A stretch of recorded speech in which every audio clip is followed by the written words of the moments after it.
Imagine this. A girl you know marries a wealthy man,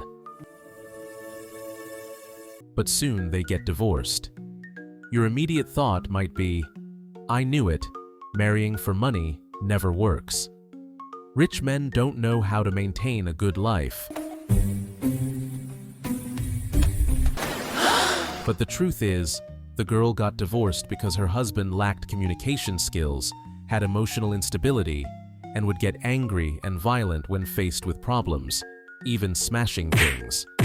Even if she married an average man, she would have divorced over similar issues. These negative traits have nothing to do with wealth. Yet, our brains tend to rewrite these memories, leading to a famous phenomenon called hindsight bias. We often do this in life. For example, when a friend's hot pot restaurant fails, you might think, I always knew the restaurant business is tough.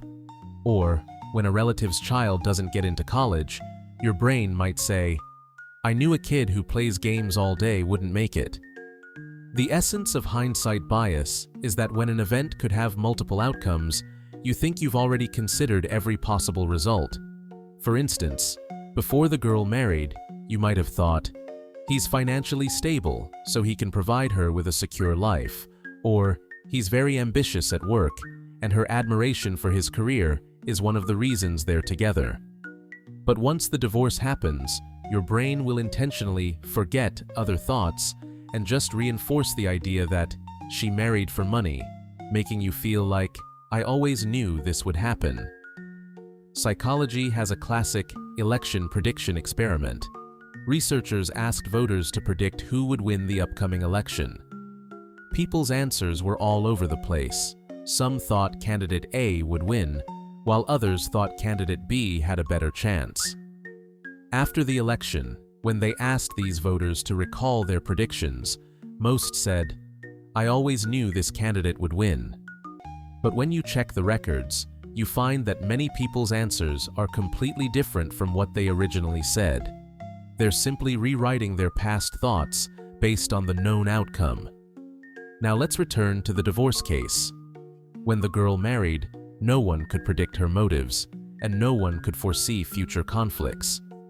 But after the divorce, people start explaining the cause by working backward from the result, simplifying complex marriage issues into she married for money. This is where hindsight bias kicks in. This happens a lot in real life. When an employee leaves, people say, I always knew he was unstable. When a project fails, they say, I knew that plan had problems. But these comments are mostly made after the fact. So, the next time you want to say, I always knew, take a moment to think about the girl who got divorced. If you hadn't seen the result, could you really be sure that you would have predicted it correctly? Don't let hindsight bias cloud your judgment of others' lives. It's more important to view a situation objectively, consider all the facts, and trace the real causes so you can learn from them. For instance, the girl should pay more attention when choosing a life partner, someone who can communicate, solve problems, and remain emotionally stable. If she's lucky and this person is wealthy, then go ahead and marry him. Cognitive dissonance. As mentioned earlier, hindsight bias leads us to find reasons after the fact, but another psychological trap makes us wrestle with ourselves in the present. Even when we know our thoughts contradict each other, we still try to justify them. For example, your company offers you two options: stay in your current position, where you can leave work on time every day, or join a core project team with a 20% salary increase, but you'll need to learn new skills and work longer hours. What would you choose? You might go for the stable option, but watching your peers quickly get high salaries, buy houses and cars, makes you feel dissatisfied.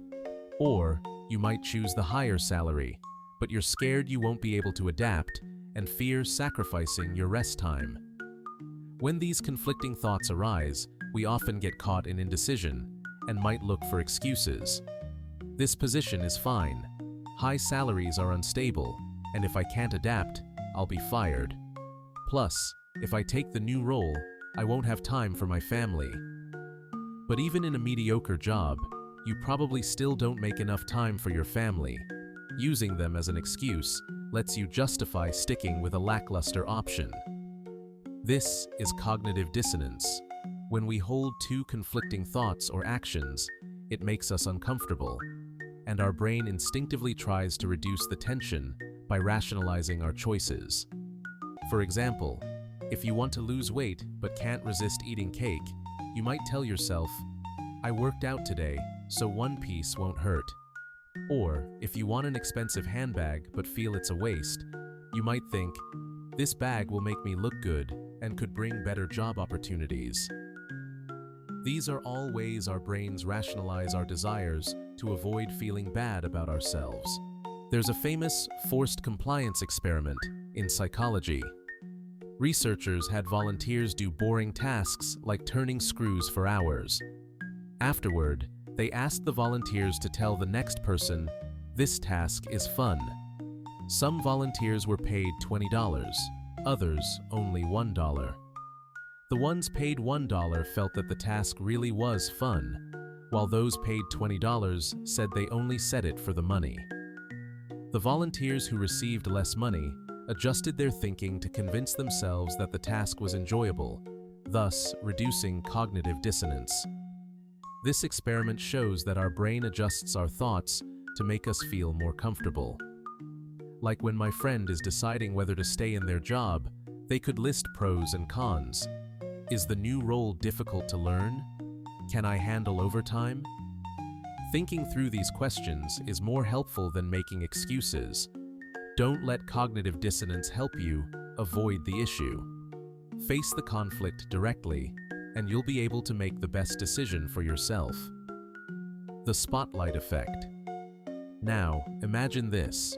You've carefully prepared for a big presentation, ironed your shirt, and rehearsed your slides, making sure everything's perfect. But halfway through, you notice a small food stain on your shirt collar.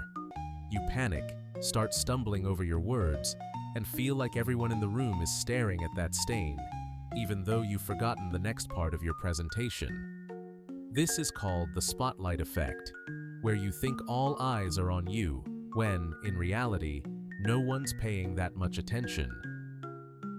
The spotlight effect was studied by Cornell University psychologist Tom Gilovich and psychologist Kenneth Savitsky. In their experiment, students wore t-shirts with embarrassing images or logos of outdated celebrities and then entered a crowded room. When asked how many people would notice their shirts, the students estimated that more than half would. In reality, only about 10% of people paid attention. This shows that we tend to overestimate how much others are focused on us. For example, when dating, women often put on makeup to look their best, and men might try hard to act courteous. But the more they try, the more mistakes they make. The harder you try to look attractive, the less natural you seem. And in reality, most of what you're worried about, whether it's your makeup or clothes, goes unnoticed by others. No one will notice if you change your blush or earrings.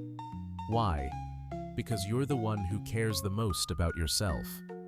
You put yourself in the spotlight, like someone walking on a catwalk thinking everyone's watching them, when in reality, no one is. So, when summarizing all of this, don't say, "I knew it," and criticize your past decisions. And don't rationalize others' harm toward you by saying, "He's a NPD, it's because I married a rich man." When you make a wrong turn, just let it go, without burdening yourself with guilt. Because, in the end, no one really cares, so why should you? So what?